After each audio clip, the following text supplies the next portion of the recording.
Good evening, good evening, good evening. Welcome back. Your secondary channel, the number one grinder, real talk. Y'all truly, the number one grinder. One of the best catch secrets on YouTube, the best of the business.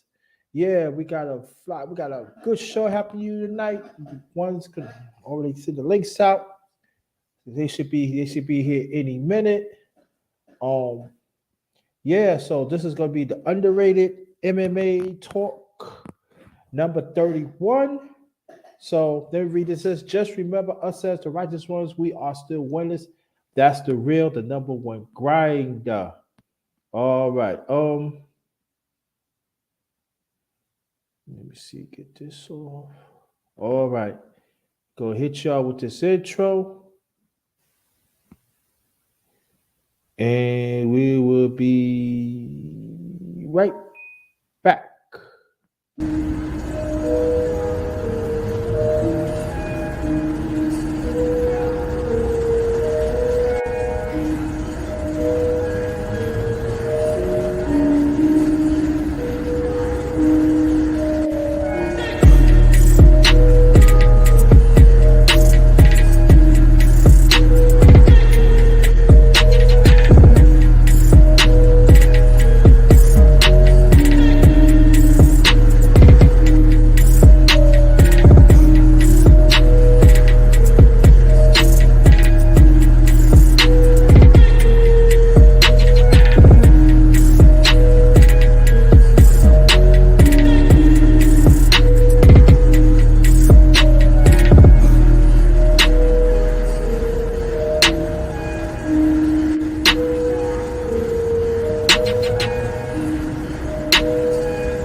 Welcome to the Underrated MMA Talk number 31. We got Todd in the house.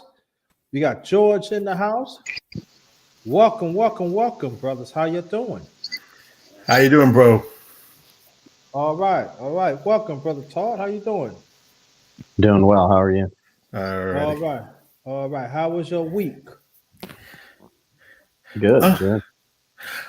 kind of uneventful. Just same old, same old. I just had some. I did an interview a while back and it just dropped on GPS photography and video, and it was a great interview. I want y'all to my brother check it out. You can check it out on my channel and watch it. It was a two-parter, so it's a great thing.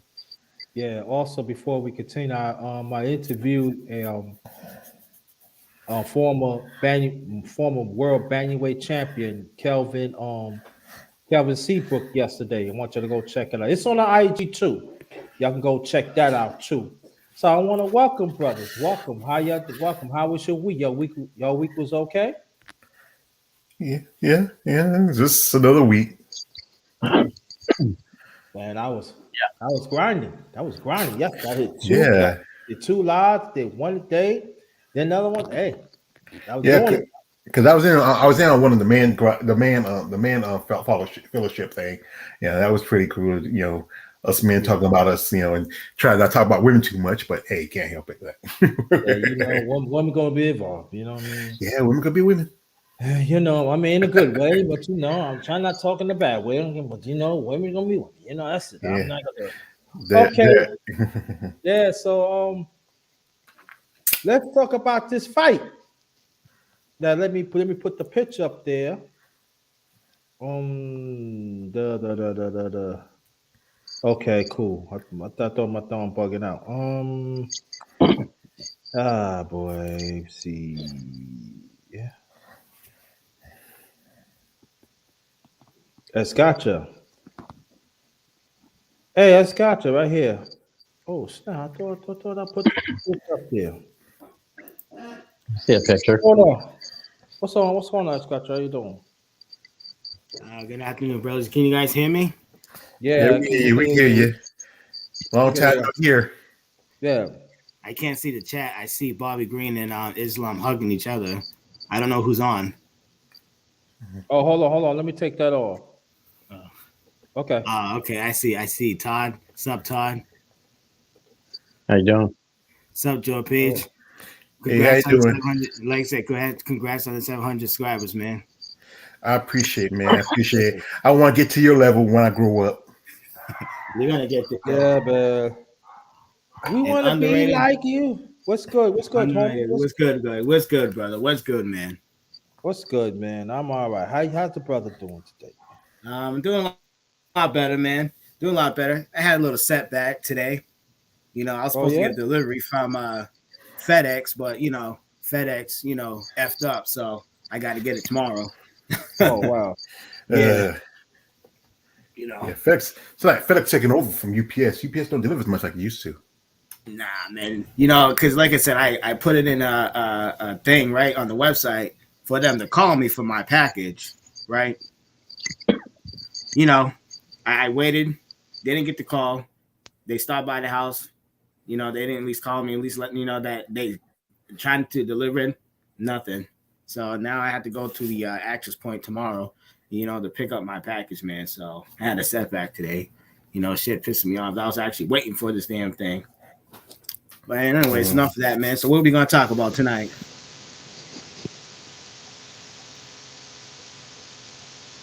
Well, Can you guys hear me? You guys hear me? yeah, I can hear. I'm here. I'm here. I think underrated stepped a step aside. Oh, Todd went Yeah, out. yeah. I think you're underrated. Well, we'll start about main thing was last night had a UFC 49, and I think we wanted to talk about was that fight between Bobby Green and I can't say his name right because it's just Islam. it's one of those Russian Islam. yeah because and I think people were talking that Bobby Green was supposed to be in the big killer. He posted there it goes. They posted right now. Bobby Green supposed to be the guy supposed to come in and dominate, but seemed like Islam just took over. I think Islam under Khabib. Mm-hmm. Yeah, so just he has that richer contingency, and also Khabib should get punished because what happened with Russia attacking Ukraine. We're not gonna talk. No, we're not gonna talk about that. No, we're not gonna talk about that tonight. No. Yeah, what happened to Todd? I don't know. But no, we're not gonna talk about that. We're gonna talk about MMA tonight. Okay. We keep it MMA. We keep it MMA. What happened to Todd? He got I don't know what happened. He might come back in. Just to see what's going on. He might come back in. Yeah. So, back to that. So let's talk about the fight, y'all. Welcome back, Scott to 22. Welcome back. Thank you, brother. Thank you. I'm back. I'm here to tell you what you guys tonight. Mm-hmm. Like I said, Islam attack. I knew he was gonna win this fight. I like Bobby Green. I like Bobby Green a lot. But let's be honest, Bobby Green, he's a journeyman. You know what I mean? He could beat everybody else, but he can't beat the guys that are in like the top 10 or the top 5.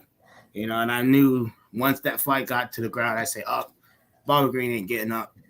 And then when he gave up his back, it was over from there. But like I said, I like Bobby Green as a fighter. I like him as a fighter, but he's just a journeyman, and he's not beating anybody in the top 10 or the top 5. But hey, man, but you gotta give respect to Bobby Green, man, because not a lot of lightweights wanted to fight Islam and Kharkiv. And like I said, Islam, he deserved the next title shot. He should get the winner of Charles Oliveira and Justin Gaethje in May. I don't want to hear this bullshit about Lucky Charms and saying that he's next in line. No, I don't want to hear it. Islam, he's the next guy to fight the winner of Charles Oliveira and Justin Gaethje. I don't want to hear about Conor McGregor. What about Leon Brunson? Who's that? Ooh. Brunson. Ain't Brunson lightweight? Brunson? Yeah. No, Brunson's just he's a middleweight. Oh. He is? I always thought he was the lightweight. Yeah, me too. I thought he was lightweight too. Leon Brunson? Yeah. Mm-hmm. No, he's a middleweight, no? Oh. Okay. Didn't he lose? Didn't he lose in the last pay-per-view? I believe so. He fought Jared Cannonier. He lost. He got knocked out. Oh yeah, that's the one everybody wants Izzy to fight. Right. He got knocked out, if I remember. Okay. Jared Cannonier knocked him out. But be honest though, his corner threw in the towel. But be honest though, he got knocked out. He got knocked out by the elbow.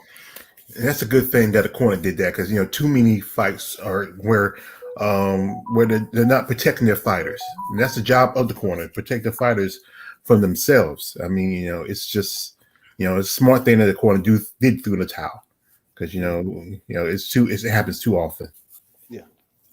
Right. But like I was saying, Islam is he's the next guy in line to fight for the title. I don't want to hear nothing from Conor McGregor or nothing. And also, since we're going to talk about this more on the card, there was a fight that really got me upset last night, and I thought she won this fight. And it was Priscilla Cachoeira versus Jin Young Kim. Now, I had Jin Young Kim winning the first 2 rounds. To me, I thought she had those 2 rounds sealed. But this is where you have to. This is the part that pissed me off, because, like I said, Priscilla Cachoeira, she came back and she was throwing all these elbows, right? And then when they went to the judges' scorecard, they had it 29-28. So they had Priscilla Cachoeira winning 2 rounds. And I want to know, what the hell did Priscilla Cachoeira did to the first 2 rounds for her to win the fight? Because if I remember correctly, Jin Young Kim was actually piecing up Priscilla Cachoeira. I mean, yes, I know Priscilla Cachoeira won the 3rd round, but what the hell did she do in the first 2 rounds for her to win the fight? What? Because she got a late takedown, but didn't Jin Young Kim just got back up. So in my opinion, the takedown didn't count. So to me, like I said, the first 2 rounds should have went to Jin Young Kim, but like I said, I don't know what the hell those judges was smoking last night, but Jin Young Kim, she won that fight. You could clearly see that she did more damage because you could look on the face of the Silicachuera. Look at the girl couldn't even fucking see, man. But I was upset how they robbed that girl of that victory, man. What do you think, George? Well, it's crazy because it's just like remember just no more than a couple weeks ago you had that fight between Grandma Roxy versus Princess Casey O'Neill. I don't call her king. Females should not have any male surnames such as king, and how the referee made a split. This one of the judges gave a round to Roxanne, and it made a split decision. Even though Roxy did pretty good, she in the first round she really busted the girl's eye and got her nose bleeding. She put some damage on her, but then the girl would just Casey was just throwing more punches. She was hitting harder, and Roxanne had one little takedown, and that was like the last 15-60 seconds of the second round, and they made a split decision. Now, like I said, I'm not a fan of Casey O'Neill. I'm not too much of a fan of Roxy Modafferi, but it just seemed like the problem is just judges, and we talked about this. Actually, we talked about this on coaches, how they don't need, most of the judges come from boxing. You need judges from MMA, coaches, fighters, referees. They just a takedown doesn't really like. I think that's how Amanda Nunes won her last fight, got Valentina because of that one takedown, and it gave. One takedown, especially if you get the person down long, makes a difference in winning and losing. Now, I think you're trying to push of what's the face in some kind of title contention or something like that, because they just got rid of Roxy. They're changing the numbers. Modafferi, she's out. Then you got people like Princess Casey and a couple others climbing up. Maybe they try to push, and I think what it is that debt they owe to her after that ass woman she took from Valentina. I just know. I mean, these referees are probably eating ham sandwiches and drinking Kool-Aid and cheesecake beside the ring and not paying attention to really the fight. Yeah, like I said, if I remember correctly, was she the one who tried to poke what's the damn girl's name? Julian Robinson's eye out? Yeah, I believe so. Was that the zombie girl? Yeah. To be in my opinion, she should have been cut after that because that shit was very dirty. Yeah. I mean, I think also she had some issues a while back. I think her and her fiance or something, they had some dealings. I think also the girl needs a mental check or whatever. I mean, she's just, they're just keeping her fat because of the aspirin she took from Valentina. She probably put on, and that's what it is. They usually, some fighters they keep because of what they did for them. Like, look at Joanna. She hadn't fought for almost 3 years. It's going to be, and, and still, she's still on the roster. Even though they cut her off out of the top 5, she's still on the roster. How come you have not fought from those fighters who hadn't fought, who want to fight, but you still keep people like on the payroll, And look how fast they cut, dropped Tatiana Suarez, from the division because she had a valid injury. She's still recovering, and the girl would want to come back, but then she got another injury. It's crazy the shit they're doing in the UFC. It's crazy. And there's another fighter who was on that card. It was a fighter who just fought about a few weeks ago back at Victor 45, Ramona Pasquale. And this girl, she fought this lady out interview a while back, Shamir Pessoa. I mean, I want to say her name right. I'm going to say Shamir. And then that was her first Invicta fight. Then she fights in the UFC. She gets beat by Josette Nunes.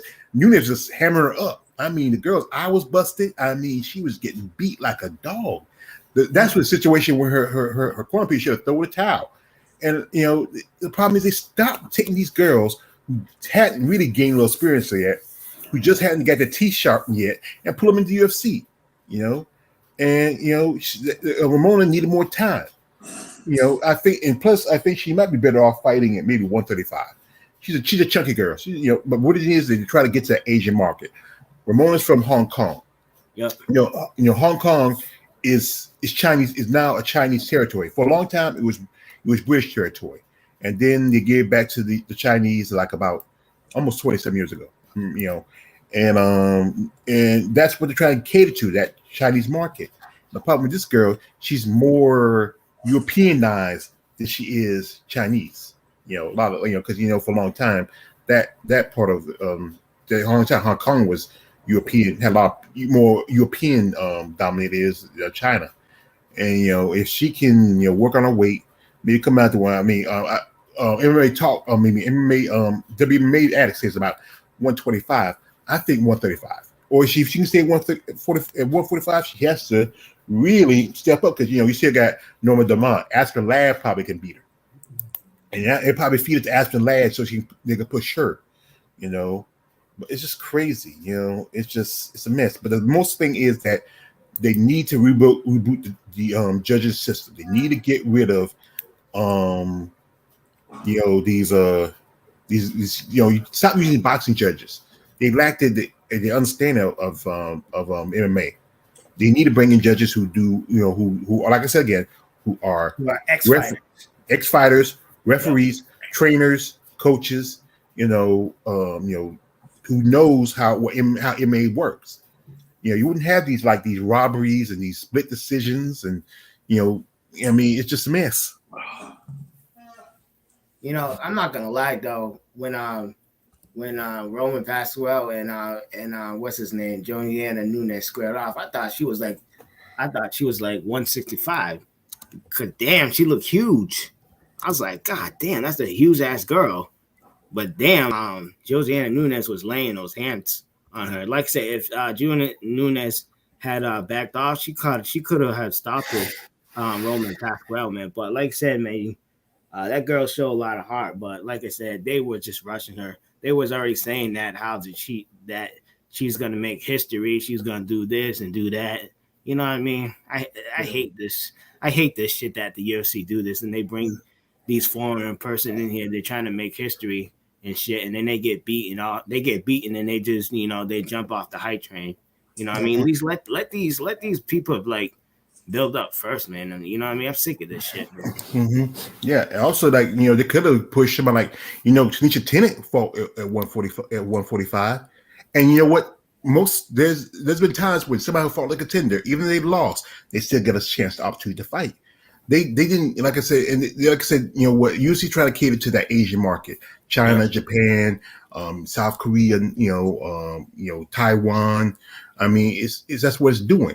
And that's not, if you want to bring in people who have been in around for a while. I think Tanisha would probably gave Josiane a fight. She probably even beat Josiane because she's taller. She had the height advantage, and even Ramona had the height advantage because she was I think Josiane's 5'2". I think Ramona's 5'5", 5'4", and you think that would have been enough, but no, she's just not have a skill set. If you look at Josiane, she's kind of like that Jessica Andrade built. She's built like a truck. She can move a bit. She's strong like bull. Mm-hmm. And Pasquale just didn't have the skill set to handle this girl. I know these girls opportunity. Hey, we want to come to UFC? Here, take this last minute notice fight. And you heard about Jessica I. She's out. And they're trying to look for injury. Didn't you hear? No, I didn't hear it. Oh shoot. Yeah, she's out. She's some kind of injury. I think when that fight supposed to be in let me pull it up. Jessica I and let's see. Jessica, so she's not fighting next week. Next week? Oh, so that fight's next week. Let me I versus Manon Ferriat. Yeah, next week. So they're not gonna find her. They're not find if they find anybody last minute. They better do that bullshit they did last time with Ferriat when he put her against that Tabitha Ritchie and the girl was used as a punching bag. That was an unfair fight. That girl was just especially she's fighting she's a 115 fighting a girl at 125.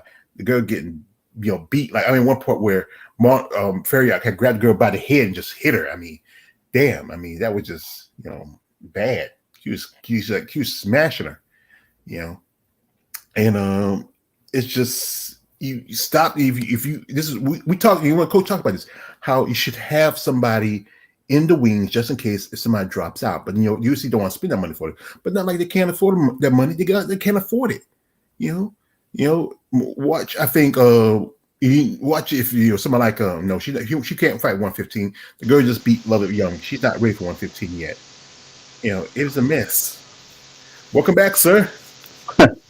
Yeah, I was trying to get on my laptop, but it wasn't working. Someone called me in the middle of this. I didn't realize it would mess it up. That's all right. No one ever calls me, so I don't know why. Usually, if somebody called me, either it'd be my brother want to borrow money or one of those what's the faces that call you when you're having at lunchtime try to sell you satellite dishes or something. No, it was my friends. Usually my friends text me or something or contact me on social media. They don't call me. I don't know why. Yeah, they probably want to hear your voice.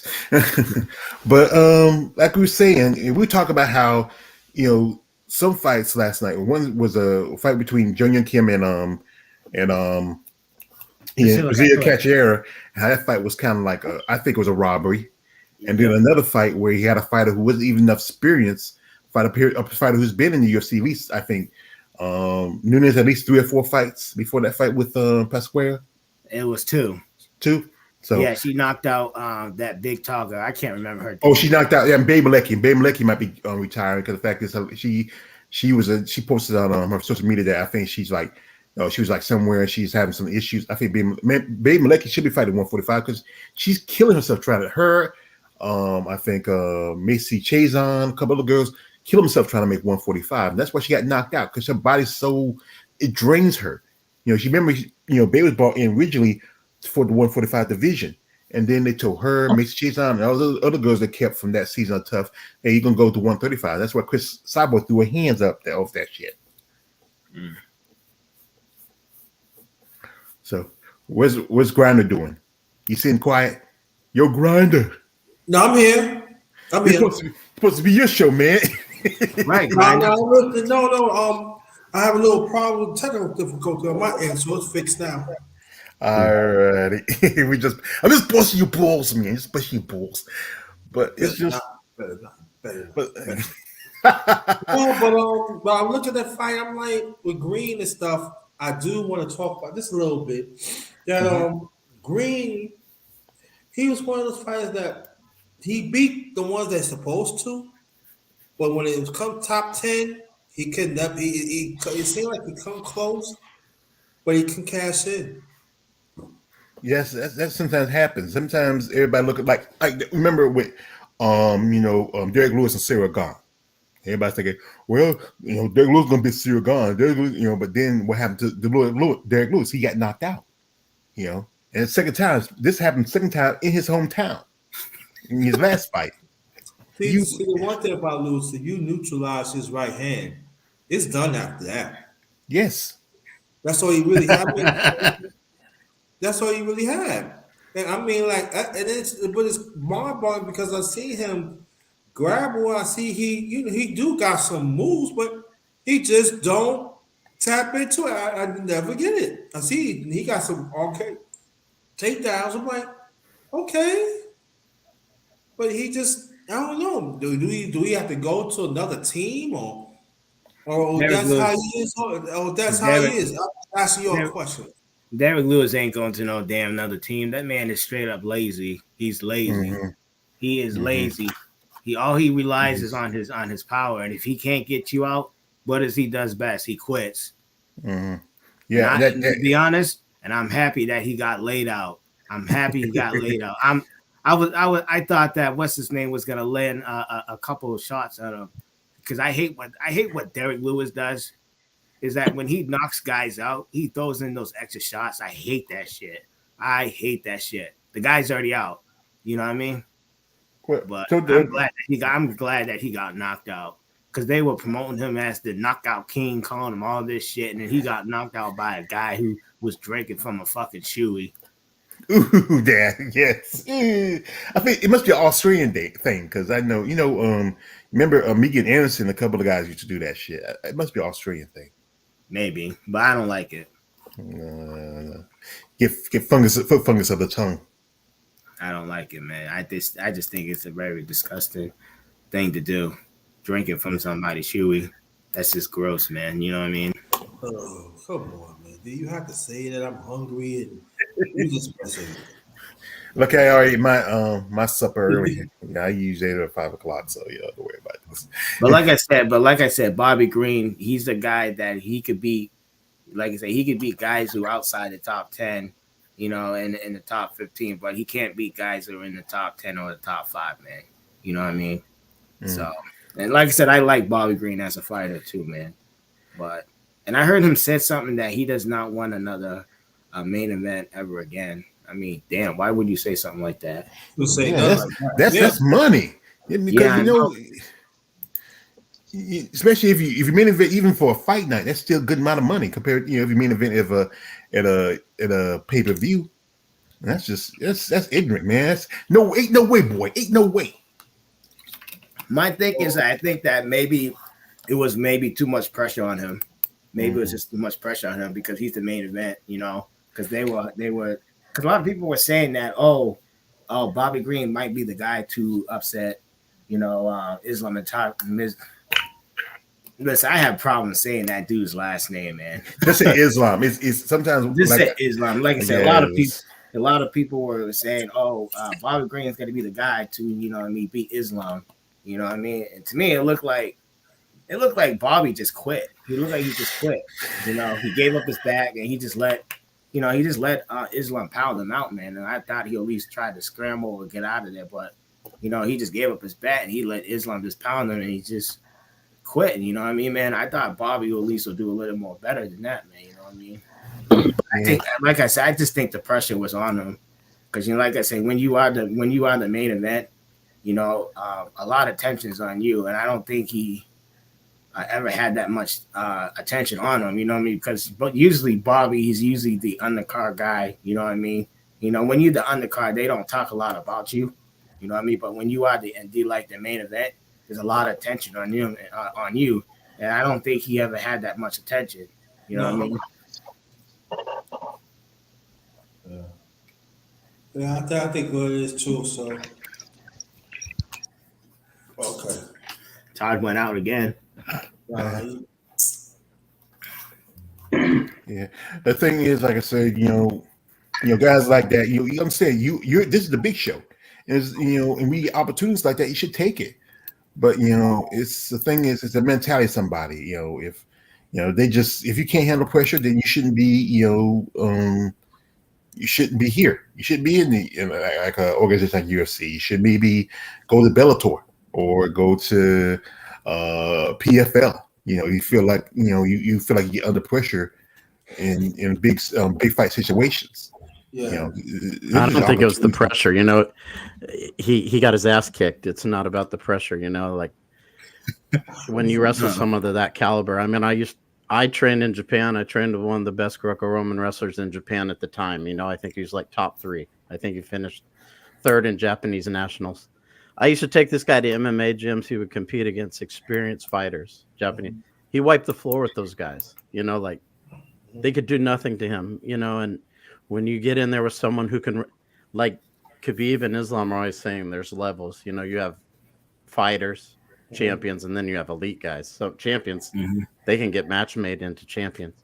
But when you have a guy who have elite level of skill, they're going to do whatever they want to you if you don't have the same level of skill in their area of elite, which is wrestling. They're going to do whatever they want to you. You have no chance. And Bobby Green did quit because he had a guy on top of him. He knew he wasn't going to get out from underneath under any circumstances. So he just got his head pounded in, and that was going to be the end of it. He knew that. So he did quit. But the reason he quit is because he was getting his ass kicked, and he was going to get his ass kicked. You know, he was going to get And knocked then, out or and whatever. then what was so sad about Yeah. it? Go more. You said, brother Todd, that the way it happened, he just let him give the back. There's no fight. There's nothing. There's no strategy or nothing. And I see. You have to be kidding me. And like you were saying, he just got his ass. He just got it handed. And I'm just. It's the squeeze, you know, and the guy past guard, he gets to mount, and you feel a guy whose hips are like a vice grip, Mm-hmm. you know? It's like, yeah, you know right away that you got a big problem on your hands, you know, when you're in there with someone who can do something like that and feels like that, it almost makes you not want to train again, you know, because I used to train a long time back in the day. I've trained many years, but there's certain guys that I've trained with to where I didn't want to come back, you know, the next day. And Islam's probably like that, I would think. You know, he's one of those guys who's going to, you know, like Dan Ige said after the fight, you know, Dan Ige, he fights in the UFC, he said Islam is the best guy he's ever grappled with, you know, and he's grappled with black belts, Abu Dhabi champions. Mm-hmm. You know, these guys, the power, the strength, the no space, the squeeze, you know, the hips, and, you know, the arm pressure, shoulder pressure, hip pressure. Yeah, Bobby Green knew right away he was in big trouble. You know, he Yeah. knew. And I think Bobby Green could beat some guys that are pretty high up there. If it's another striker, he might be able to beat somebody like that. I think the problem for him, they were talking about him maybe being Connor's comeback fight. And he probably shouldn't have taken this fight because it ended up, not only did he lose, which I was pretty sure he was going to anyway, but he kind of lost in the worst way possible, you know, because those are the kind of fights you see back like in the early 1990s. Take down, pass, mount, Yeah. punch Right. until the fight ends. So it was a bad way for him to lose. And he probably cost himself a lot of money at a potential fight, maybe with McGregor or someone like that. Yeah. Yeah. I think you're right. Because I think that fight, any main events, pay per views, not ain't coming his way no more. No, Yeah, I mean, that's- it's tough because they want you to take the fight. They need somebody to take it, you know, so yeah, it's tough, but you know, that's the way it goes. Yeah, that's where it goes. Right. yeah. And you know, it's being UFC. That's the big time. When you give opportunity, you should take it. And then if you feel like you can't handle it, then let somebody know. Say something. But that what's going to happen is you're not going to get any more opportunities. You know, like there's just recently had a fighter, Alexa Davis, who's been in the UFC for a long time. She was a former UFC contender for the 135 title. She was on a 2-fight winning streak. And they just cut her with no reason. Where you have fighters who are on a four fight losing streak and still they keep them, because they want to push that fighter for whatever looks or style or gender, whatever they wanted. So, Todd, I'm looking at the lightweights ranking. You said that he might beat somebody in the top 10. So I'm looking at it right now. So you got Justin Gaethje as number 1. You got Dustin Poirier as number 2. You got Daniil Bajanic as number 3. You got Islam Makhachev as number 4. You got Michael Chandler. You got as number 5. You have Rafael Dos Anjos as number 6. You have Tony Ferguson as number 7. You have Dan Hooker as number 8. You have Conor McGregor as number 10, and you have Gregor Gillespie as number 10. So, out of those fighters in the top 10, who do you think Bobby Green could beat? Well, it's a game of matchups, right? So you have 2 strikers. There's always a chance that you can get knocked out, by your opponent. And he's a pretty good boxer. It's not like he's a scrub standing up, Right. So there's a lot of guys in there that you mentioned. They're stand-up fighters primarily. So it's not necessarily that he would have no chance against those guys. He's pretty good standing up. He is. And he's a tough guy. But, fighting Islam Makhachev is just the wrong fight for him. And it's the wrong fight for pretty much everybody, unfortunately. And that's going to play out just like it did with Khabib. Islam's going to walk through all of these guys. It's just a matter of when they're going to give him the title fight. Well, they offered that fight to Michael Chandler. He turned it down. You know that? He didn't want to fight Islam either. You know, That's No, true. You're because right. You're right, Charlie. He did. No, because he has to fight line up with Tony Ferguson. yeah, but they offered him this fight, and he He said offered him no. the fight, and he turned it down. Yes. Yeah, he Yeah, said but no. it's already set. So how they gonna offer him a fight where he's already set with Tony? Well, he could fight Islam. That'd be a much bigger win for him than Tony Ferguson. You know, Tony Ferguson's lost several fights in a row badly. Yeah. Well, He could fight Islam and put himself right in the title fight again. Yeah. Yeah. It's true. Mm-hmm. And it's probably a better stylistic match. I mean, Tony, he could fight Islam. He's a good wrestler. You know, he could have taken that fight and maybe given Islam a better run. Even if he lost, if he looked good in the fight, it would have been.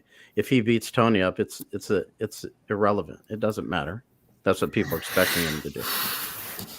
It's safe, though. Don't get me wrong. From a career standpoint, it's safe to not fight Islam and take the Ferguson fight. I agree. You know, and I don't think that Green should have taken this fight. No. Truth be told, because he was coming off a fight where he looked good. He got a good response from the crowd in Houston, you know, and maybe he could have parlayed himself into something a little bit better. But he took this fight, and you know, I don't think the UFC is gonna, you know, maybe they'll be grateful that he did it, but the way he lost isn't gonna do him any favors. No. I mean, it's a bag. You know what I mean? He fought 2 weeks ago, so it's a bag. So you know what I mean. So make that extra bag. But like, they were some people were talking about him fighting McGregor. It might have been worth it to wait and see if he was going to get that fight, because they were looking at Bobby as a possible opponent for McGregor, because Bobby is a stand-up fighter. He's not going to try to take McGregor down. They were kind of looking at him as McGregor's possible comeback fight. So to take this fight, it was a little, you know, I mean, I don't know if I would have done it if I were him. Todd, why not wait to see if you can get the McGregor fight? Nah, Todd. All I've been hearing is that Conor McGregor, he wants the winner of Charles Oliveira and Justin Gaethje. All Conor wants to do is fight for the title. This man does not want to work his way back up to the title. He just wants to cut the line, man. I'm sick of that shit. No, I agree. It's just, you know, Foster Lucky Charms, he's done. I mean, his time is over. He don't want to realize that. We he was somewhere, because they had a UFC 274. He was at over there in the corner of a fighter by name, I think, Leah McCoy. I think somebody said she helped her out. She got her. That was Bellator. Yeah, it was Bellator. Yeah, after she got hurt up, so you'll manage. Also, he could manage fighters, and do something like that. I mean, he had to, I know UFC sees him as big money, but now he's done. It's time for him to move on. The problem is Dana White, he be stuck on some fighters for whatever reason, for boy crush, whatever it is, man crush, whatever it is, and he keeps giving opportunities. While fighters he just dismiss, or he just look over, but and we don't know when he's gonna come back. And they also, fighters know that leg is gonna be an issue. They're gonna attack that leg. All it takes is a good shot, a good leg sweep, and he's out. He's done. He is. He's just holding up somebody's opportunities. And that's why we talk about this. We talk about how Dana White needs to be pushed out of his position. He needs to just be a figurehead, just guys who who just talks a lot of stuff. Let the other two guys, Maynard and the other dude, take over and run the day-to-day stuff. Just keep Dana Reyes, talk to reporters, just be the mouthpiece, but don't give him no real power. And also bring in Shannon Knabb over in Invicta. She can take over the women's division, build that up. Yeah. I know it's not happening. No, that's never gonna happen. No. It's not gonna. I know it's not gonna happen. But, yeah, but that's the he ain't going. They're gonna keep him. Yeah, but I say you can keep him, but you know what? Take away from don't give him so much power and to control. Just keep him as a figurehead. That's all his position is, just as a figure, just as the guy to put out there in front when you talk to reporters and stuff like that. That's all he's good for. He's good for nothing else. Dana White ain't going no while. He don't even improve. He don't really. He's being Disney that owns UFC. If they had enough talent to know that this man is a problem, we need to build this organization up. We need to push fighters out, build up fighters. They should do it, but they don't, because the fact is they see him. Hey, you're a guy. You can help us out. No, Disney's more powerful than most gangs. You talk about the Fatitas. Don't mess with Disney.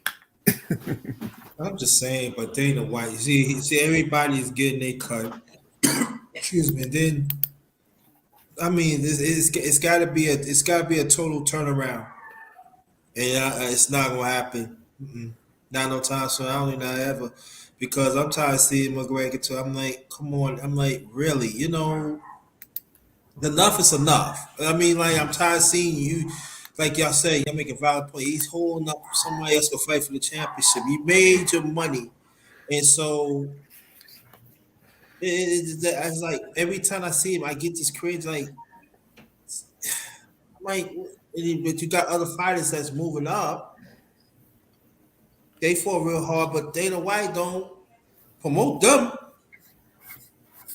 Right. Listen, So I'm I gonna say feel this like, right now, Kamal Usman should be the big star right now. He should be the biggest star right now in the UFC, yeah, but he's not getting promotion like Conor McGregor because we already know why. We already know that's why. what I'm saying. Right. Yes, we all know why. We all know We already why. know why. He You know what I don't mean? get the push. That's what I'm saying. So that's why if Bellator is smart, they should have more. They should put more matches on and to promote their fighters more better. And so that will force Dana White to do a more better job to promote fighters that they have. But Bellator don't really pull out that many matches. See, So you can't rely on that. probably Bellator, they only put me a match maybe. They'll do pay-per-views, so that's one thing. They show their stuff on like Showtime, which is pretty much free. So that saves a lot of people money. Also, they need some major money backing. UFC just signed a contract with crypto. And the fighters not even that they're wearing the shirts at the end of the fight, but that give them the percentage of that money. And also, I think if they have somebody with deep pockets to back them up, they can recruit the more fighters. One thing also, the women's division is limited. They only have 125 and 145. If they open up, like 115 and bantamweight, a lot of women who just got cut, like people like Alexis Davis, people like Ronda Marcos, other fighters who are looking for a place to go could go. They wouldn't have cut so many fighters like they did last year. They cut like 16 fighters, and 2 or 3 of those fighters were good fighters. One of them most notably was Olga Rubin, who fought for the title. And she's out in the way. And I think one reason why I cut up because she lives in Israel, and that was during the time of the early stage of the pandemic. You can't do a lot of traveling, but still, that's not a reason to cut somebody because hey, wait till things settle down. You can come back here. And then one thing is a lot of these fighters live overseas. I talk about this, how some of these fighters live in other countries. This is where you fight at. This is where you should be at because you don't want to wait and sit around. Lady who did interview a bit, Lupi Gutierrez, she had visa issues because she couldn't make a fight. This happens too often when fighters have visa issues. If they were paid better, they can set home here. So whenever the fight starts up, they don't have to come from wherever they come from to come here, fight for it. They can set up their camps here, train here, be ready to go when it's time to go. And then also other fighters have the money, you don't have to worry about struggling, trying to hold down the whole full-time job, take care of home, and also get ready for a fight camp. If you just saw Misha Cupcake Tate just won about $250,000 on Big Brother. So the big question is, well, is she going to fight or not? That's a lot of big money. That's enough to pay for her next 3 or 4 fight camps. If after taxes, and then if she does win any money, I think that's going to be more than what she got. It's just this is one thing we talk about how MMA is not paying these fighters. Yeah. Not to use UFC. It's not either in UFC, Bellator. They're not really paying these fighters. That's the same Misha Tate that Dana White paid for the. Yes, he paid for a nose job and paid for boobs. And she get $250,000. She was on Big Brother, and as a son, she just won the big. She won the series finale. So you can get a nose done, and you go outside and get $250,000, but she get beat almost every time. Well, Ain't no White. Her last fight, yeah, she got beat bad. Her Yeah, fight, she did. yeah, she got beat bad, and and now she's going down Beat by a to grappler yeah, and she's a wrestler. who's not She's known for having hands.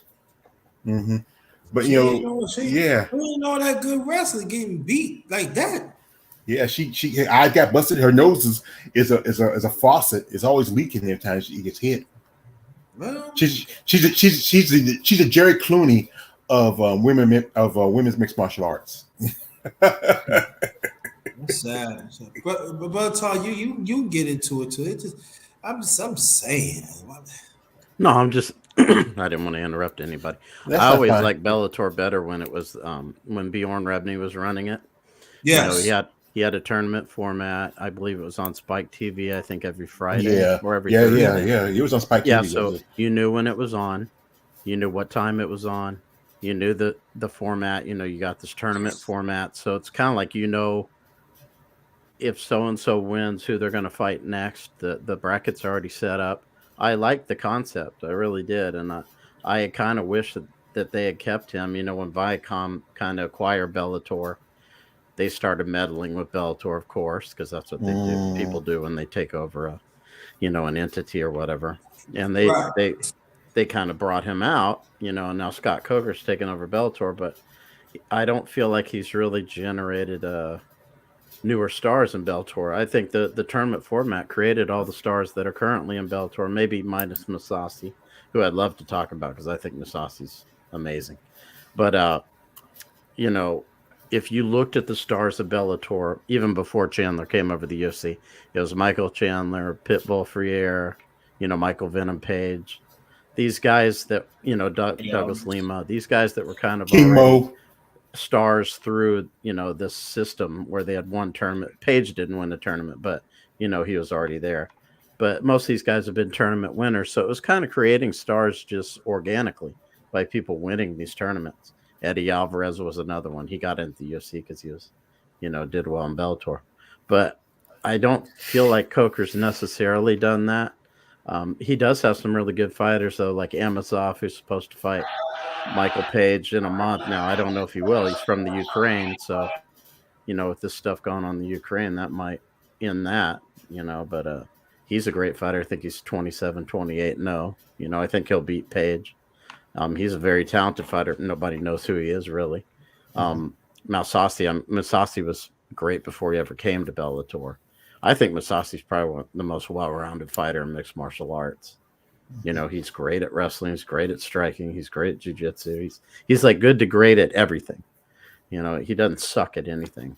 And that's pretty rare. Usually fighters have pretty distinct weaknesses, but he doesn't. He's pretty good everywhere. He can beat all kinds of different people. And he's been doing it for a long time. He's amazing. He's an all-time great fighter, in my opinion, of any fighters, Masasi's incredible. So they do have some good fighters on the roster, but I don't think, if you're going to do the same thing as the UFC, then everyone's going to view you as something less than the UFC. You're the same format. You're just not them, so why do it? I like that Bjorn Rebney was trying to do something different. And I don't think they liked that. They attacked Bjorn Rebney a lot, the UFC and others, because he's providing an alternative, an entertainment alternative to the UFC's kind of matchmaking, just throw something on the wall and see if it sticks kind of thing. And I loved it. I'm disappointed that it went away. I still watch some Bellator events, especially if one of their better fighters is going to fight. But it's kind of the same thing as the UFC. You're just kind of throwing matches together and hoping someone will watch them. But they just don't have as many talented fighters. So it's like you're kind of like saying we're the light version of the UFC. We're a lesser talented roster. We're doing the same thing as them. And yeah, I don't like it. I don't like it. Yeah, Bellator is more kind of becoming kind of like a funeral home for old fighters. They always pick up the leftovers, and and they need to push more the up and coming superstars. And one thing they do is like they let the fighters have sponsors. Like you remember back in the old day how UFC you used to wear your sponsors on your trunks, and they'll let you have that anymore. When they had that Reebok contract, and the guy was doing an interview, make him take off his Nikes, doing an interview because Reebok didn't like it, and that's one little thing that helps them out there. Like the Bellator, you just need deep pockets. What it should have did was instead of went to the zone where that killed them, it should have stayed at Spike. Because you remember UFC, I think UFC was at Spike for a minute, I believe. And then they left when they got offered to go to Fox Sports. And then, because at the time you had UFC and WWE. And then, WWE went back to USA. Fox Sports, UFC went to Fox Sports. Then you picked up, you had Impact, and you had, Bellator, and it should have stayed there. And you know what? Sometimes there's that old saying, if it's not broke, don't fix it. Leave things alone. I like Scott Coker. He's a decent guy, but he's just in it trying to get revenge against Dana White. But he's not winning. He's losing. He should have just went to another promotion that was probably, not a good promotion. He probably could have built that one up. Leave the guy. What was the guy's name who was over before Scott? Bjorn Rebney. Okay. Leave him there, let him control it. Like the thing, tournaments were good because, UFC need to do it more and to have tournaments. Because I think you used to have back in the day, when in the early days, you remember when the Gracies had it. And, there's a lot of fighters that don't believe it. Like, how when they create Start Division, they gave Carla Esparza the title. Next no more than 2 or 3 months after she got the title, she gets beat by Joe JJ. Like we have with the Ultimate Fighter, tough, the Ultimate Fighter.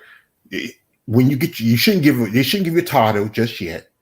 You should fight the bill. You should have like a tournament for the title, fight of that, then boom, and who's the winner? It just don't give somebody a contract and give them a title at the same time. Bjorn Rebney, he brought in a lot of these Russian fighters long before the UFC did either. I mean, he had guys like Storm Shlemenko, who's a champion, Alexander Volkov, who you're seeing in the UFC. He was a Bellator.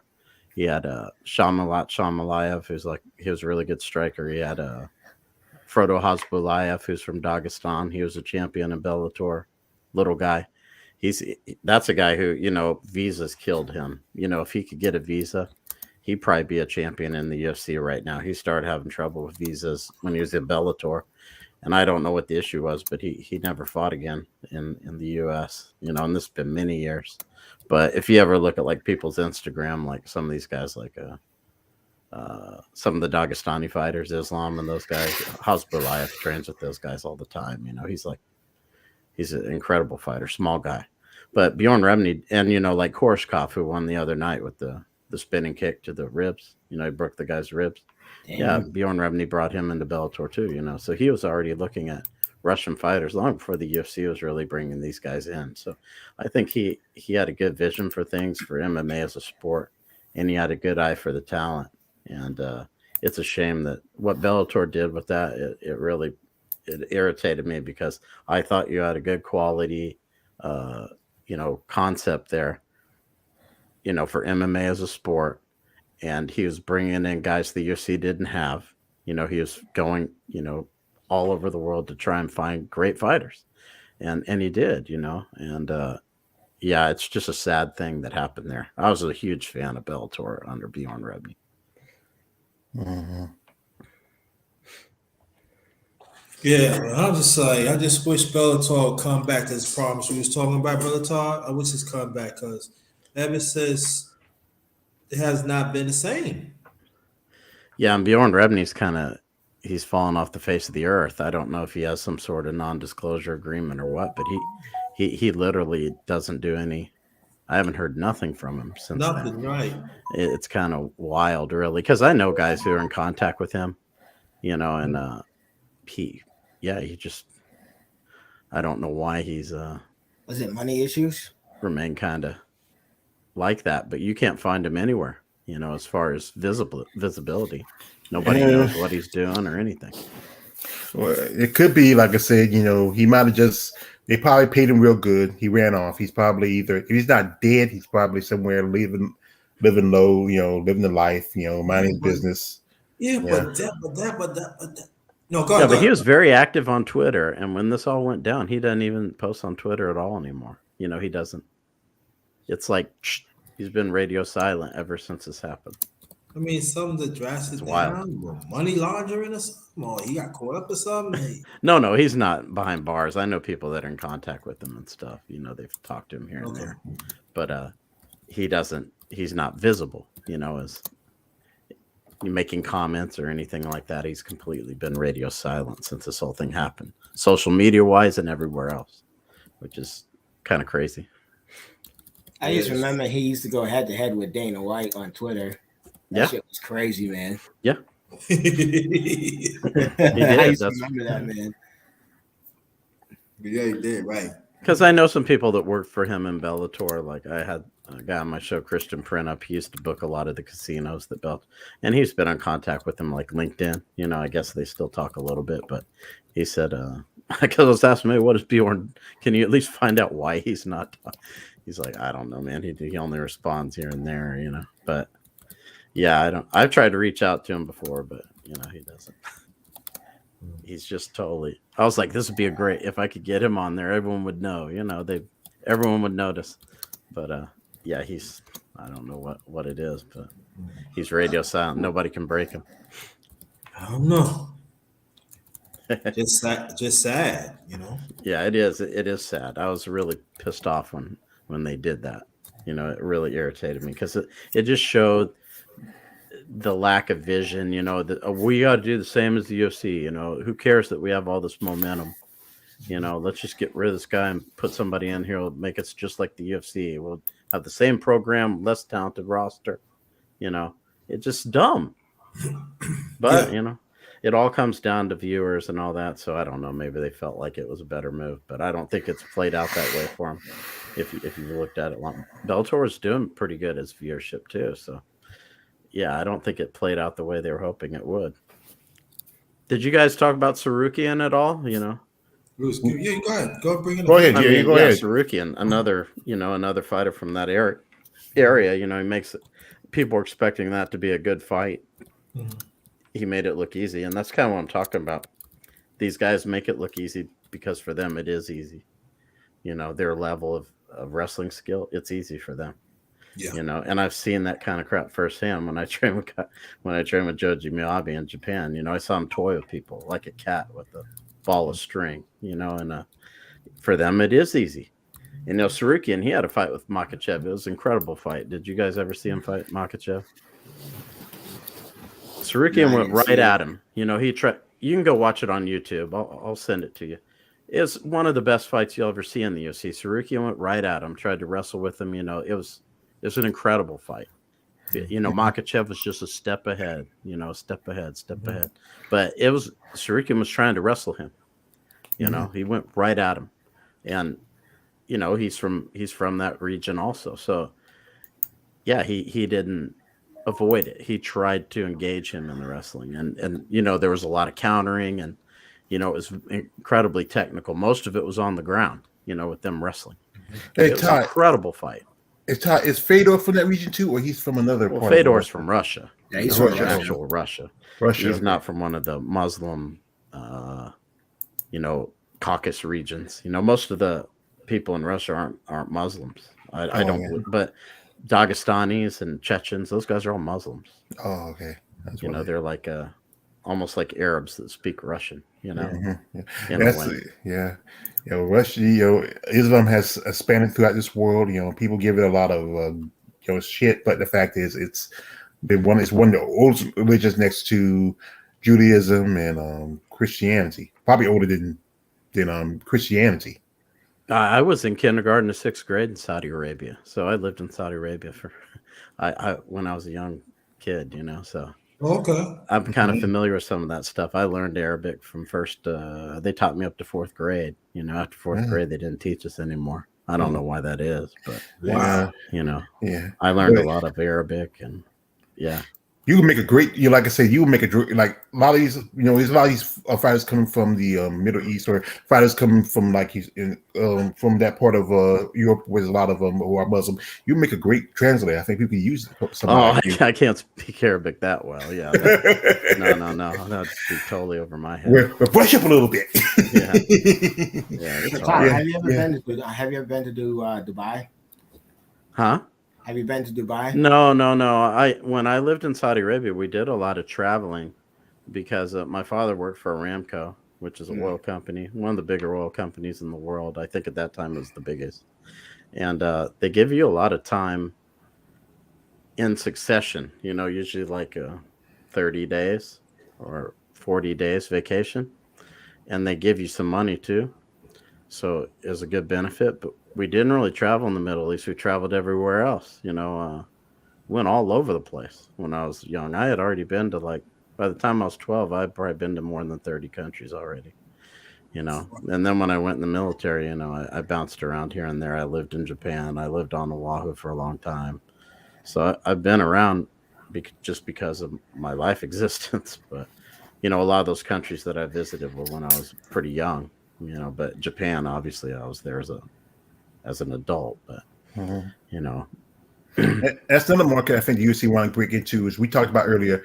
There was a fighter by the name Ramona Pasuelo who just had a fight against Josiana, and there was that time when they were trying to get planning on making fights over in China, but we all know the world went to hell almost a while back, and I think they haven't even have a facility over in China. There's a big market, especially if you ever remember I was watching Pride was so big in Japan. And and I was watching. I think I was watching a Rising fight, and if you sit there and watch the fight, you really don't hear the crowd cheer, and you're they'll be really quiet unless maybe you see a good shot. They might yell a little bit, And they're very, over there in Japan, they're very, very strict. When they're very well behaved when you have the crowd when you see a fighter fight. And people like Gabby Garcia, Gabby Garcia, that's XA's girlfriend. She's over there. And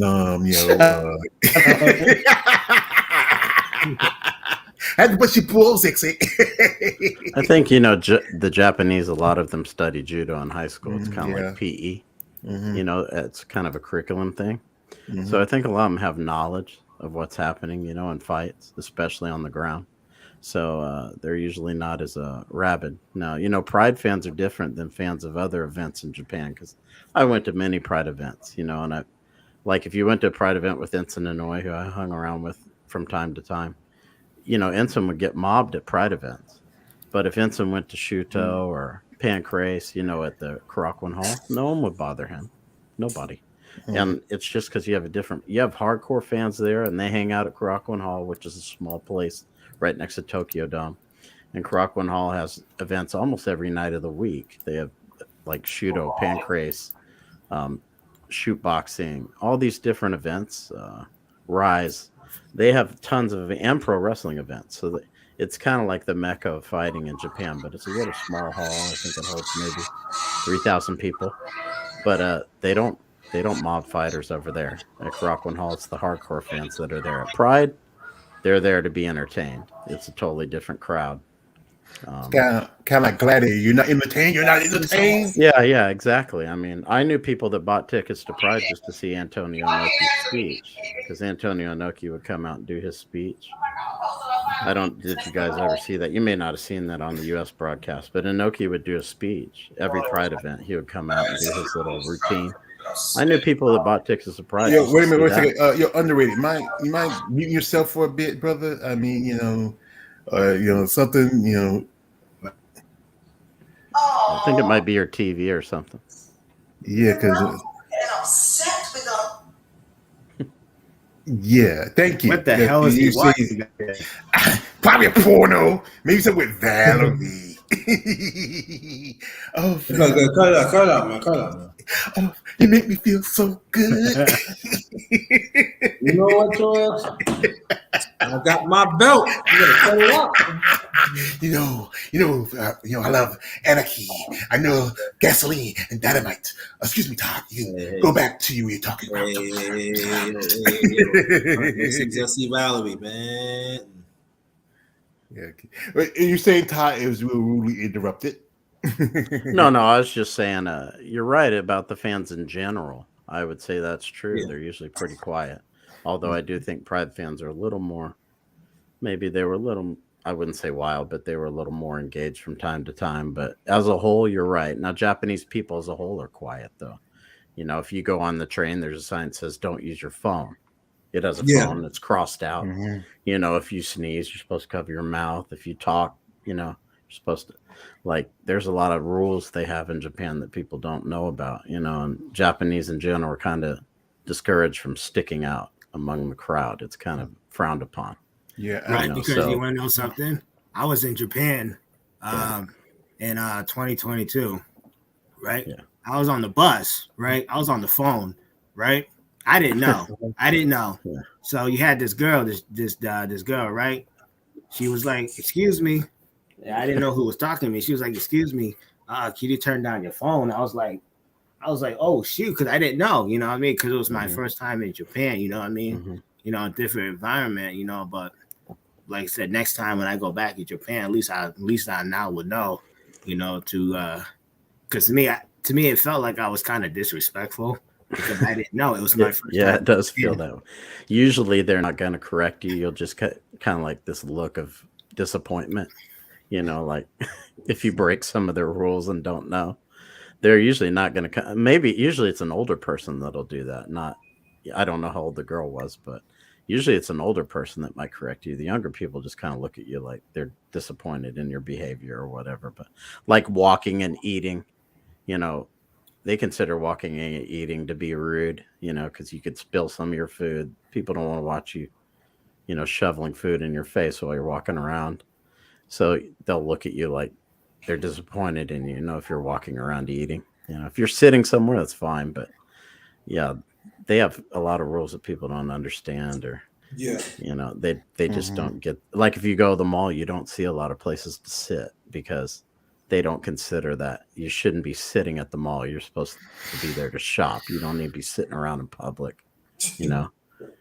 So they have a lot of weird rules like that. Because it was like this one time too, right? Because I had this tour guy, right? This tour woman, very cute. She was very cute. She looked like she was like a very mature woman. She looked, you know, good shape. She looked good figure.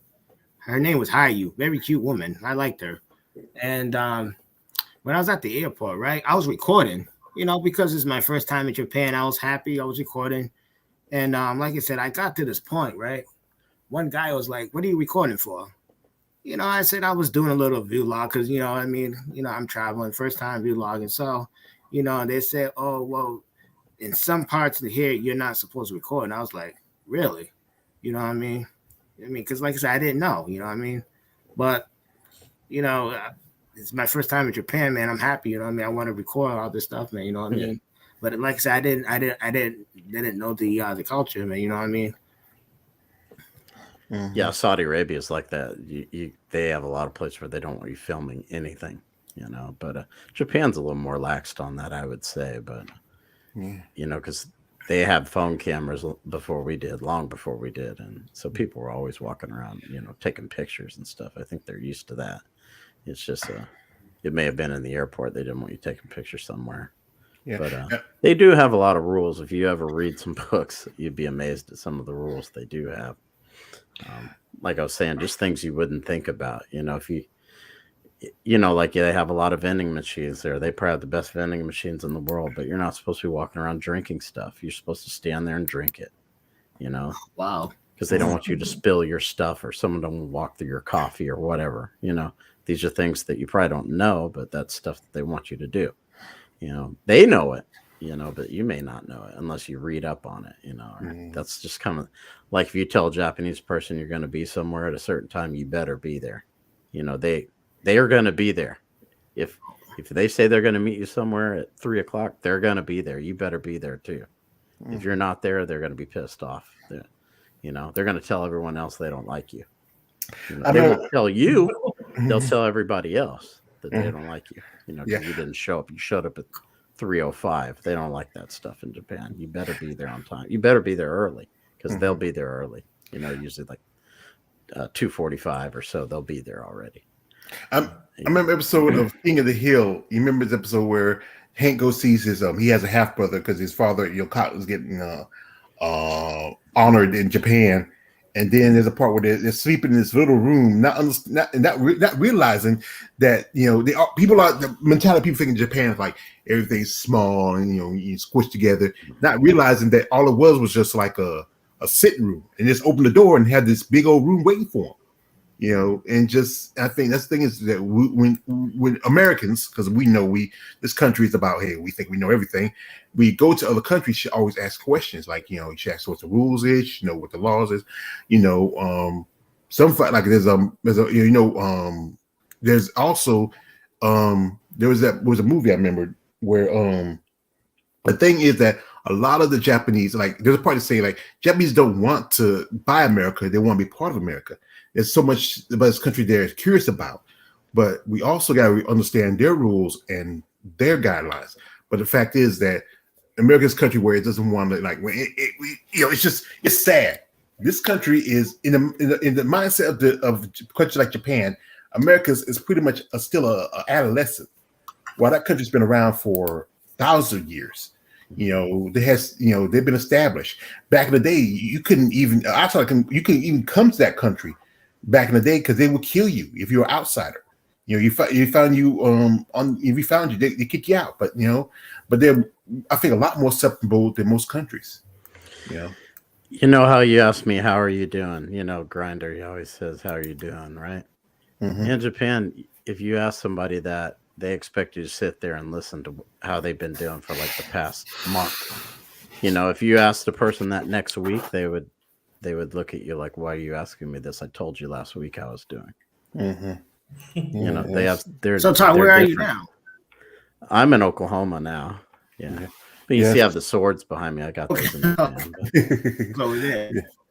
I'm from Oklahoma. I have been gone since 95. I came back in 2013. So I was gone a long time, 18 years or so. I was in the military until 2005. Thank you for your service. I stayed on Oahu. I went to college on Oahu, so I stayed in Hawaii for almost another 10 years, about 8 more years. And that's where I met my wife, and my wife's with me here. And so I came back, my parents were getting older. My father passed away a couple of years ago. So I was glad I came back. Yeah, my cousin. I know my mom passed away almost 2 years ago. My father. Yeah, it's tough. It's been, Yeah, my mom passed in 2019. Yeah. I'm glad I came back because I wouldn't have wanted someone to call me, and I couldn't be there. I was there with, the police actually woke me up. They came to my door and woke me up. I live in a small town, and I kind of did that on purpose, because small towns it's kind of easy to live in small towns. But they woke me up in the middle of the night. I think it was like midnight or 11:30. So they were able to wake me up. Like a big police department, they wouldn't have came to my door most likely. But these guys woke me up and made sure I could get to my house, my parents' house. So, I'm glad I came back in that regard. I got to do a lot of things. I've done a lot of things, and I'm content to not do a lot of things now. Just kind of be just kind of laid back. Enjoy life. Do my podcasts and stuff, and that's enough. That's enough for me. Yeah, I'm kind of like in the same because I worked for a long time. I was working since I was 19 years old. Then, I got sick, and then my family told me to go ahead and file my disability. And my mom got sick. I was taking care of her. And when she passed, it just seemed like, I had nothing else to do. And then, I'm doing my content, and I meet my brother. Before then, I meet the coach, and then I meet, Underrated, and then I meet XA, and, I really, this is something that keeps my mind going. I understand your point, Chad. I live in a small town, too. And I know you're from Oklahoma. As a fighter that I'm in contact with, Sarah Alpart. She's from Oklahoma. And we talk. It's good to try What's the name? Sarah Alpart. Too sweet. She last fought on the UFC. She fought Aaron Blanchfield. They cut her after 2 fights. 2 fights. And then 2 fights. She got beaten by Jesse Rose Clark. You know, I sent the picture where Jesse got beat up, and she said, you know, she hate to feel bad that the fact she hate that she felt good that she got beat up, but she said she deserved it. And also, he fought Aaron Blanchfield, and that's funny about the UFC. They bring in people, use them as cannon founder for people to climb up the ropes, and then cut them. She only fought 2 fights. The only reason why they did it because she did a GoFundMe because she needed help for a fight camp. Yeah. And Jake Paul send her some money to help out. And then right now that Dana White and Jake Paul are on this thing. I think I'm not a fan of Jake Paul, but Jake Paul getting things moving. He just got that. He just set the fight before Amanda Serrano versus Katie Taylor. That fight should have happened last year, but then the problem was about money. And that's the thing is we talk about that about money, and it's just these fighters. They need all the support they can get financially. Mentally, it's good to keep friendships with these fighters. Right. Yeah. Yeah. So Is he falling asleep over there? Probably, I don't know. He probably still on the phone. I ain't falling asleep. I'm listening.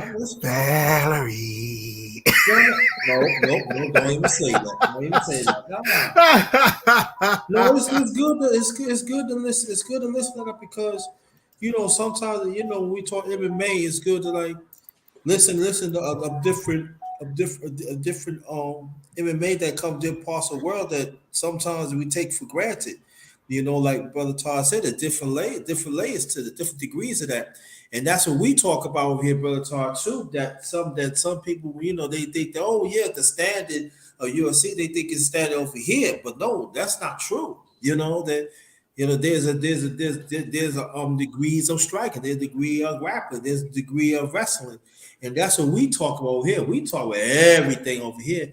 But if you talk to an average MMA fighter, mixed martial arts fighter, fan, they like, huh? Yeah. And so I'm saying that they need to know, So that's what we created. So we could talk about the sport to bring the purists back to the sport, and give the roses at the mixed martial arts fighters that paid the way back like almost 40 years ago to even right now. Because the sad thing about it, the fighters of today, they don't pay homage to the ones that paid the way.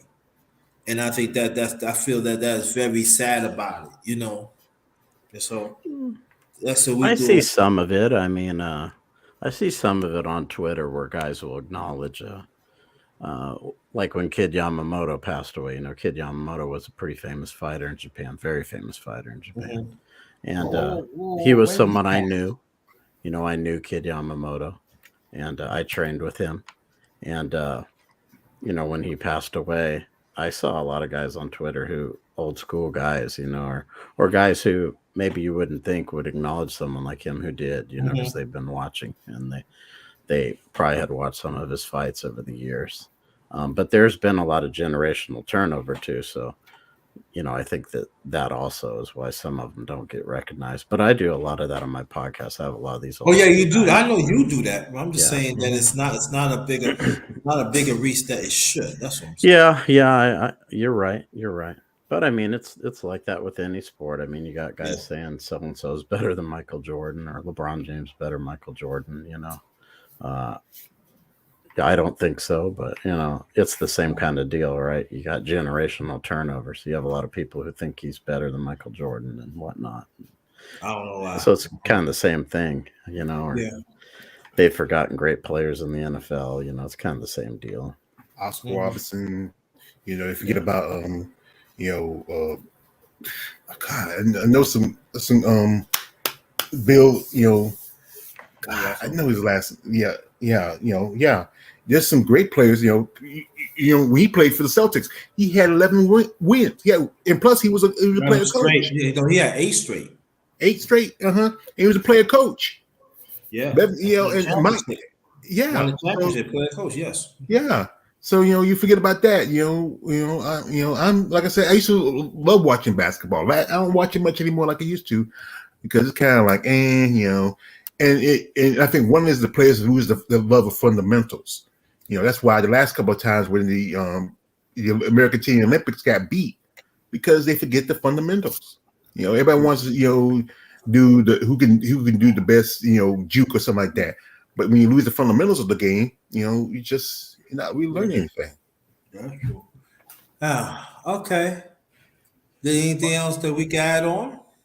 Well, let me just say this: anybody Right. excited for next week pay-per-view, which I don't even think it's a pay-per-view. Jorge Masvidal and Kobe Covington. Is anybody excited for it? I'm gonna be honest. I'm not excited. I'm not really excited. Good, bro, Todd. Good time. Good, Todd. I don't think it's going to be a competitive. This kind of comes back to what I said about wrestlers. Covington's a good wrestler. Is he as good as guys like Makachev? No, but he's a good wrestler. And so if you can't wrestle at that level, which Masvidal can't, you just got to kind of hope that you can get lucky, that you can land a punch, or maybe you catch a guy in a submission when he's taking you down, guillotine or something. But if you can't wrestle at that level, you're just going to get taken down and beat up. And that's what's going to happen to him unless he, manages to land something in the brief moments where they're not on the mat. He's got to land something in between these small spaces where they're not on the mat, because they're going to be on the mat most of the fight. Yeah. And he's got to take advantage of opportunities where they're not on the mat, which won't be much. And I think Masvidal will get, unless he, like I said, land something, which you could do. Anybody can do an MMA fight. But if he doesn't, he's going to get beat up bad. I think. So let me ask y'all a question. Each of y'all, I don't think this is a pay-per-view though. No, I'm looking at it right now. It's not a pay-per-view.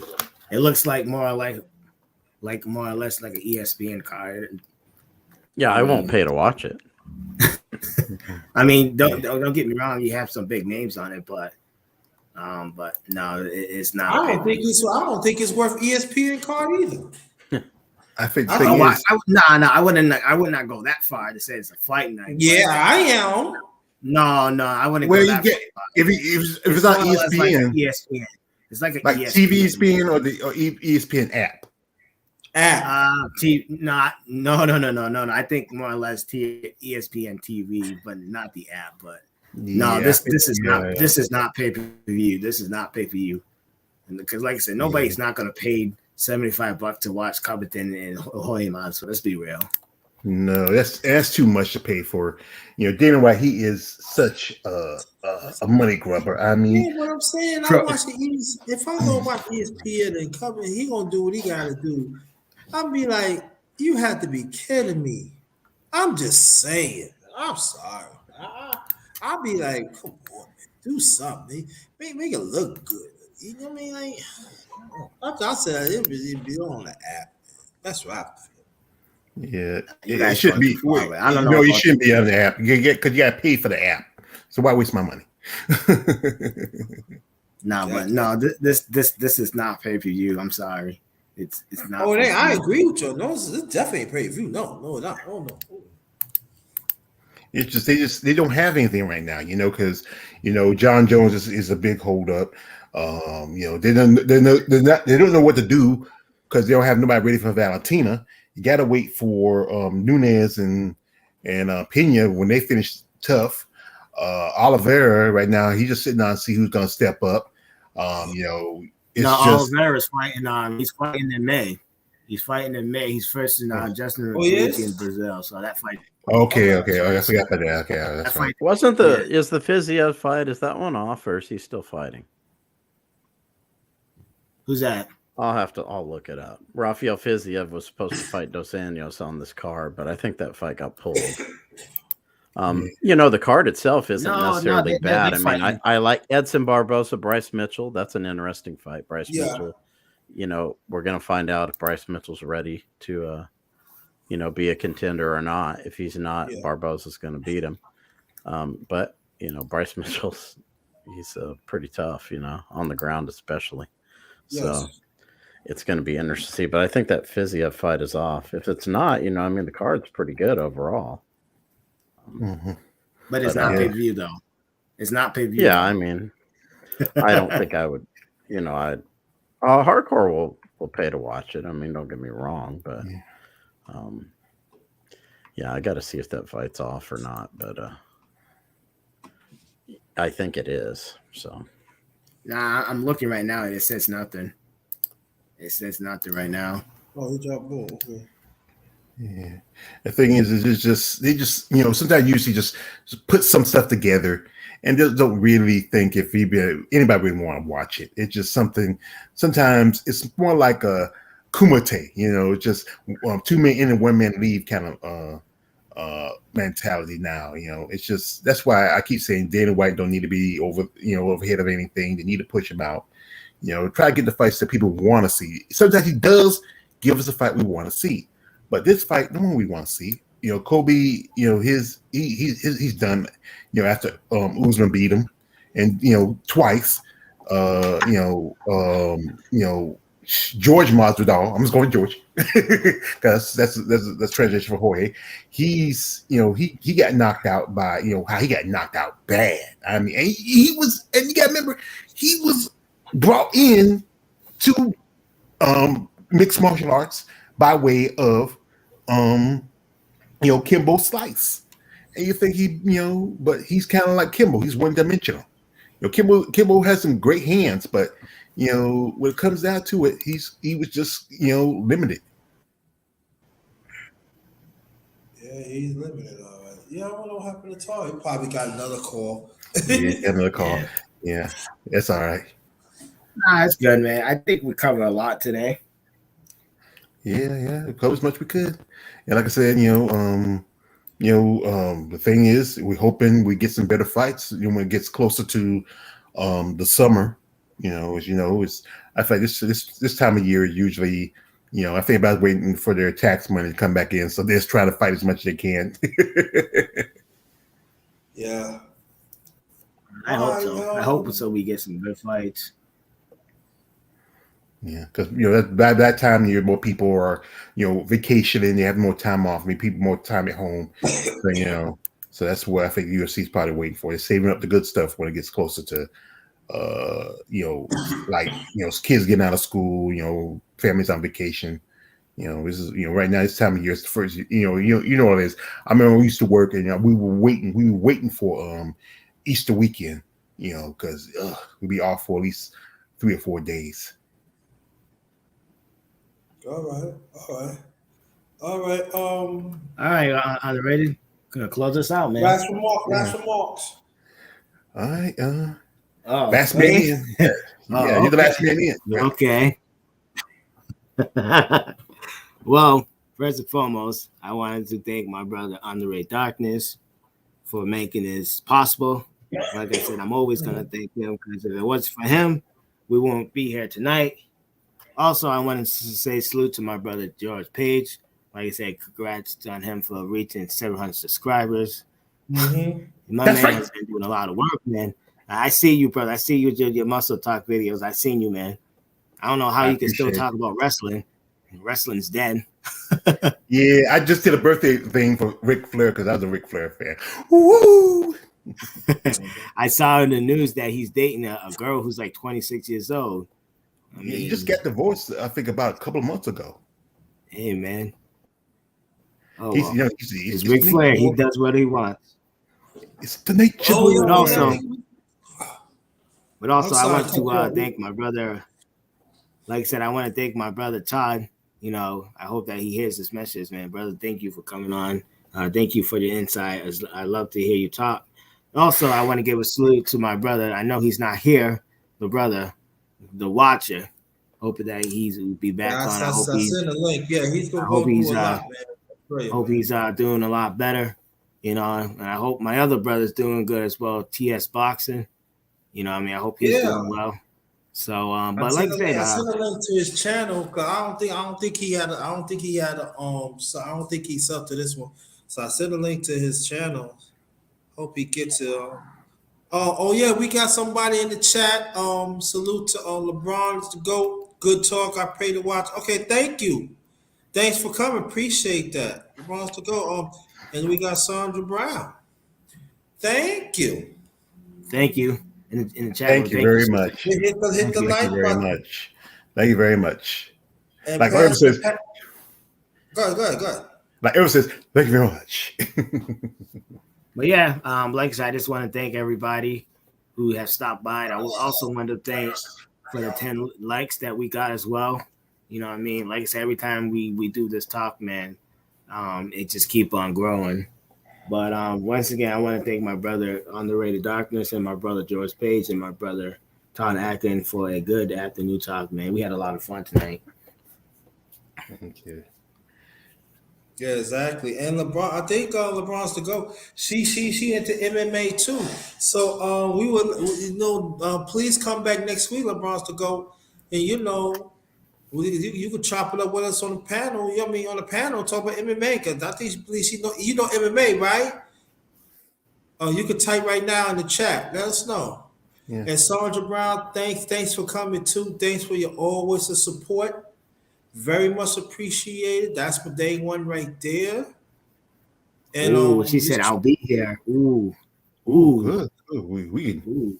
I will be here. Okay. Hold on. Before we get off, I'm gonna say you love MMA. Okay. This is what I'm gonna do. This is my email. So email after I put this. Okay.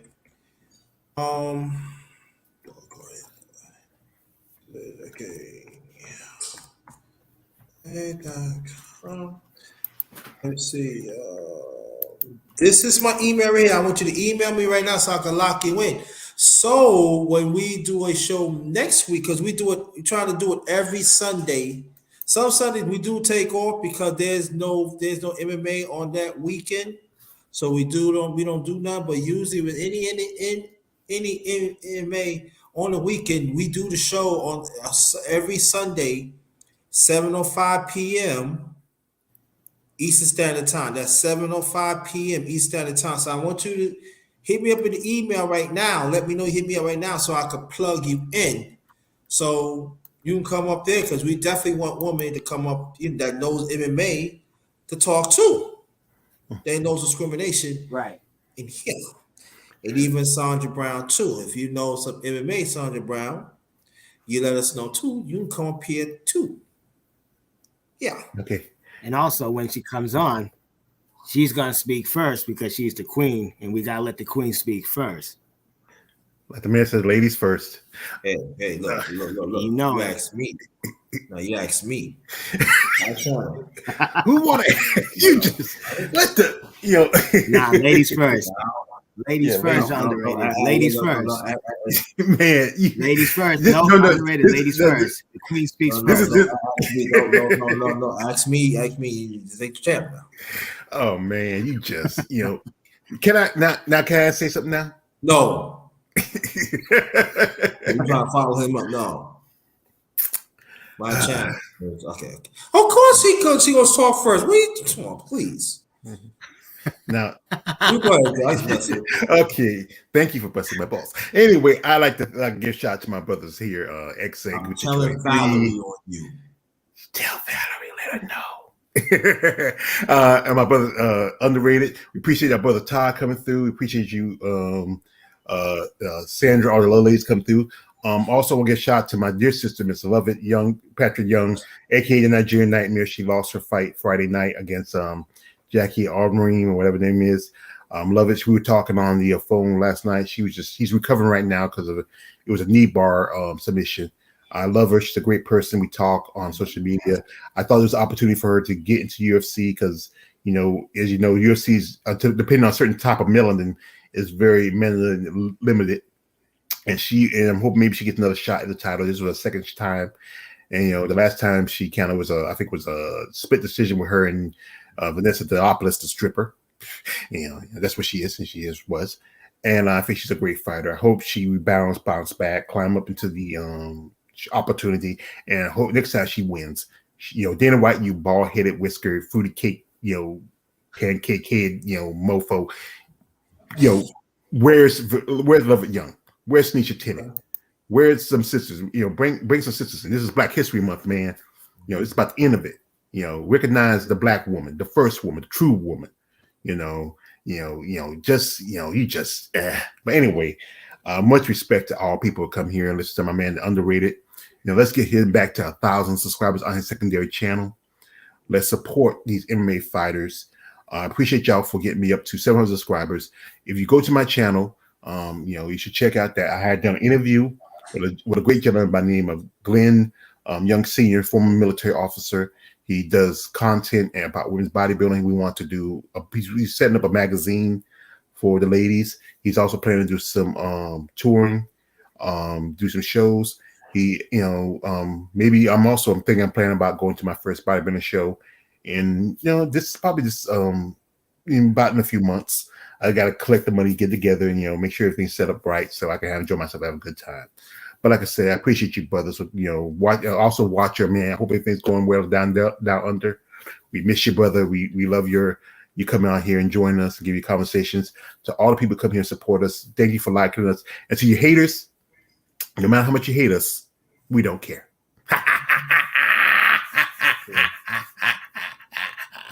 Hold on. Yeah, hold on for 1 second. All right, let's see. All right, let's see.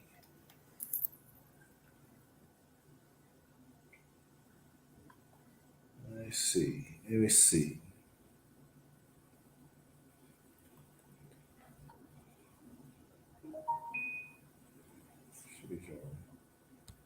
All right. Yeah. Okay. Yeah. She said. Yeah. Sub to my channel. Make sure you sub to my channel now, please too. Sub to my channel, and then also my channel. Well, I do talk about different things, not just MMA. I do boxing. I talk about boxing too. Yeah. Sub to my channel right now too. I do. Let me see.